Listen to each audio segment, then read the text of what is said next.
نابالغ مراہق بچے کا کیا حکم ہے؟ چنانچہ وہ بچہ جو ابھی بالغ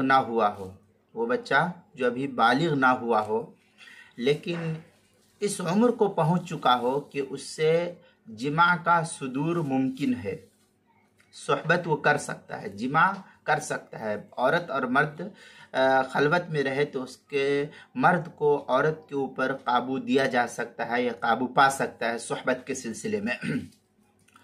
تو پھر اس بچے کا حکم بالغوں کے مانند ہوگا، شریعت اس بچے کو بالغ کے حکم میں تسلیم کرے گی، یعنی اس کے افعال سے اسی طرح حرمت مصاحرت ثابت ہوگی جیسے بالغ کے فعل سے حرمت مصاحرت ثابت ہوتی ہے۔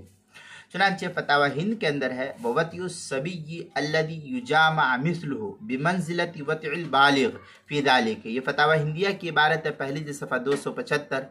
فتاوی تاتارخانیہ جو زکریا بک ڈپو دیوبند کا ہندی نسخہ، اس کی چوتھی جلد صفحہ 53، مسئلہ نمبر 5502۔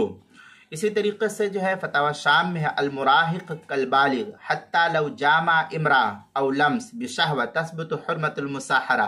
اس طریقے کی عبارت فتاوی شامی جو زکریا بک ڈپو دیوبند کا ہندی نسخہ ہے، اس کی چوتھی جلد صفحہ 111، اور جو بیروت کا چھپا ہوا نسخہ اس کی چوتھی جلد صفحہ 90، البحر الرائق اس کی تیسری جلد صفحہ 177، کتاب المسائل اس کی چوتھی جلد صفحہ 169 اور 170 پر بھی اس کو نقل کیا گیا ہے۔